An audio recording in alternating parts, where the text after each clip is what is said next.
Hello everyone, welcome back. Now question, timing chain failure at only 94,000 miles. Is it possible? Well, we are going to find out because this car has only 94,000 miles and it was listed on Copart as mechanical fault. I just got back. I'm not even reversed fully in my yard. And yeah, the question remains, bottom end failure, water damage, or timing chain. On top of this mystery, the car doesn't have a key. So I'm waiting for someone to come and make a key, copy a key for the car. So I'm basically left in the dark. I have no idea what's going on with the car. Let's quickly investigate it. But like I said, I never ever thought that I'm gonna hope for a timing chain failure. At least the doors are not locked, so we can get in the car. But in the meantime, I'd like to investigate and eliminate a few causes. Bottom end failure, first of all, and then I want to check the timing chain stuff. Let me show you how I investigate these two causes, and then we can go forward. So to eliminate bottom end failure, the best thing is to check the oil filter. Have a look. No particles at all. It's clean. Hope it's visible on the camera. We don't have bottom end problems. Let's move on and check the timing chain. I'm gonna remove some stuff over there, and we're gonna check for the timing chain failure.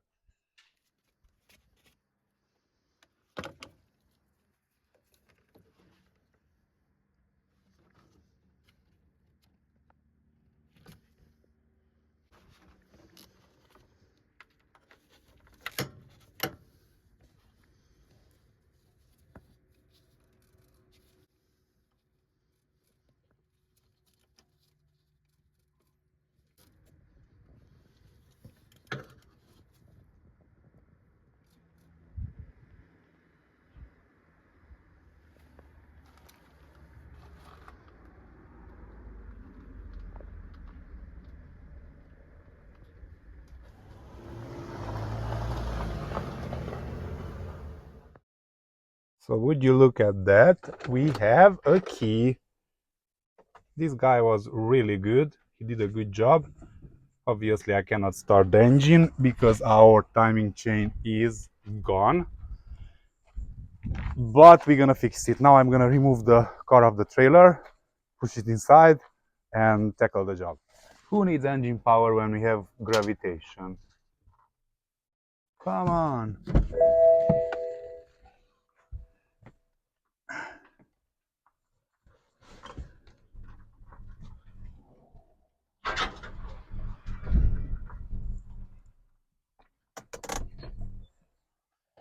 From now on, pushing. We don't have an engine. It would come handy now.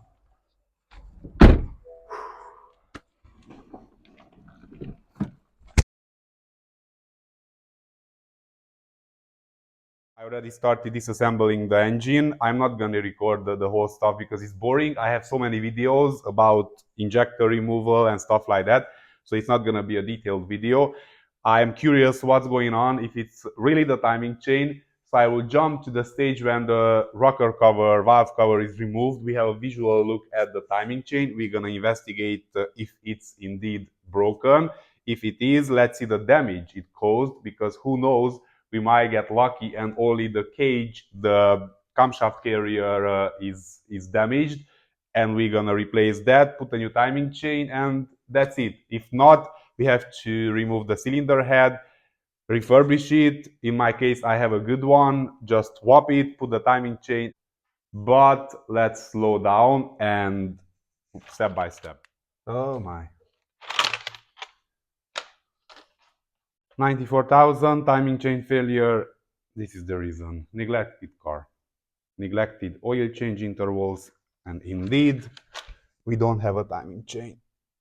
It is snapped. Good job. Good job, previous owner. It's not the worst I've seen, but definitely it was a neglected car.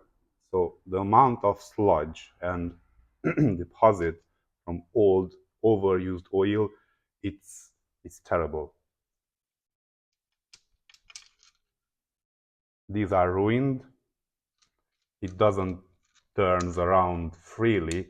There is a point it's turning easily, and now it's bent, and we have broken lifters and oh yeah, damage has been done. So that one is broken, this one, this one, this one, and by the look the rest is good. So I think this one is affected, and timing chain is gone and the guide as well, the plastic guide. So check this out. These are the broken rollers, and one of them, oh my word, that is gone. So cylinder number 2 and 3 were affected. These two cylinders, pistons, were up when the engine failure happened, and this is the damage, unfortunately. As you can see, there is no timing chain. Also, the timing chain guide failed. I don't know which one failed first. I mean, we're not gonna find it out anyway. Only 94,000 miles, guys. 94,000 miles, and these are the consequences of not servicing your car. So, do we blame BMW? Yes, they have a share of this, because timing chains are not what they used to be in the 90s, especially. Engines are much weaker. You have to take care of them, but it's not helping, guys. If we stick to that 19,000 interval or even 15,000 miles, that's too much. We have only 5.2 liters of oil in the engine. Imagine how on earth 5.2 liter can withstand that long intervals. So just imagine, I personally owned the car 178,000 miles. When I replaced the timing chain, it wasn't rattling. I was just doing it as a precaution, and it wasn't stretched, and it was the original. And trust me, I can tell if it has been replaced or not. The silicon, all the bolts, everything, it was a virgin engine. Nobody touched that engine to replace the timing chain. 94,000, 178,000, and I bet you guys out there had even higher mileage original engines with the original timing chain. So what makes the difference? The owner, the maintenance, how you use that car, how you let it warm up in the morning, how you drive it, how you cool it down, the abuse, city driving, all this stuff adds up and makes we are not talking about 10,000 miles difference if you change the oil regularly or not. We are talking almost 100,000 miles difference, which is a lot, a lot, a lot. So the lesson learned from this thing: change the oil with good quality brand. Do it regularly, 6,000, 7,000 miles, but I do it five or six. It's cheap. You don't save on oil intervals, and I'm doing it at 15,000 instead of 5. You don't save a penny, because when this happens, you throw a lot of money, and yeah, it's not pleasant. So change the oil. So that's that. We know the reason, and we know how to avoid this. It's very easy and simple maintenance. Unfortunately, depends on previous owner. If you buy a car and it has already a neglected engine, unfortunately, despite your efforts, the damage has been done, and regular oil change is not gonna fix it. Unfortunately, like I said, that's why you need a good car to work with from the beginning. That's why many people are disappointed. How come I've done the oil service regularly every 5,000, every 7,000, and the timing chain snapped or bottom end failure at relatively low mileage? That's because you didn't bought the car from the factory new. Somebody else was, look, 94,000. You buy a car relatively low mileage, because this is considered low mileage. I know it's not 40,000, but still under 100,000. So you buy this car, and in 2 weeks this happens, and you are revolted and you are disappointed BMW that, oh, and it is the previous owner. So it's a gamble basically. Buying second-hand cars, it's a gamble, and unfortunately, you cannot do anything about that.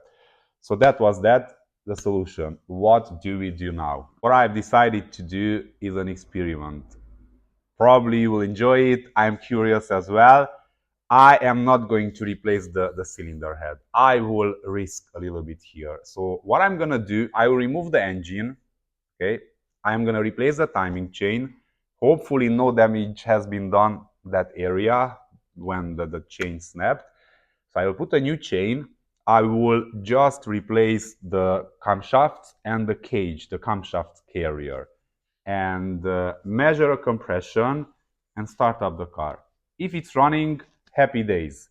If not, what's the worst case? I'm gonna put a new cylinder head, a refurbished one, and that's easy. I don't have to remove the engine. The timing chain will be replaced already, and in a few hours that's done. But who knows, maybe it will work. And it's interesting how BMWs behave when the timing chain fails. If you check my other video, it's BMW snap timing chain fixed in a 15 minutes video or something like that at 70 miles per hour.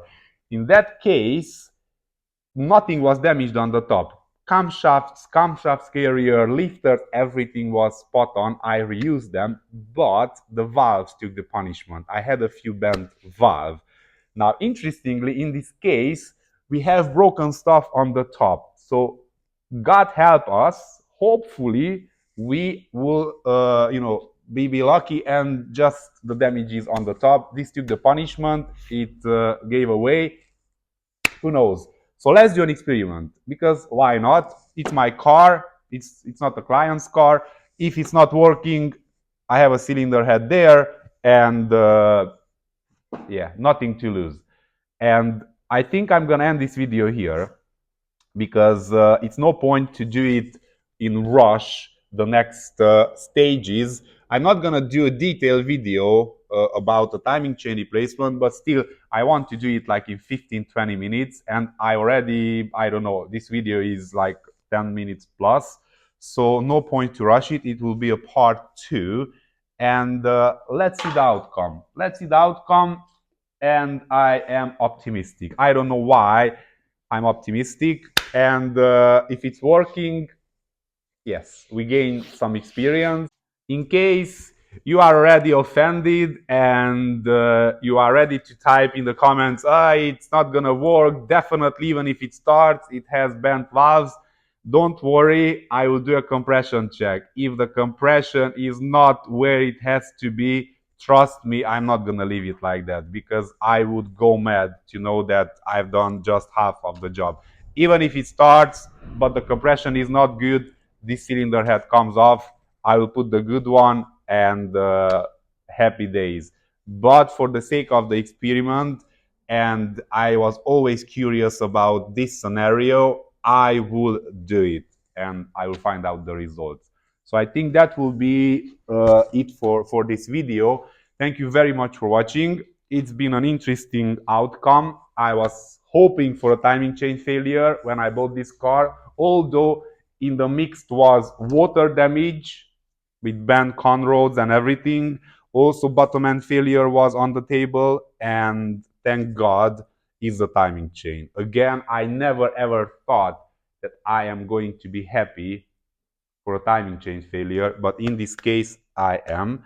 So I will start recording part 2 right now, because I'm carrying the work. I remove the engine, everything comes off, and yeah, see you at the next episode. Take care, God bless you, and all the best.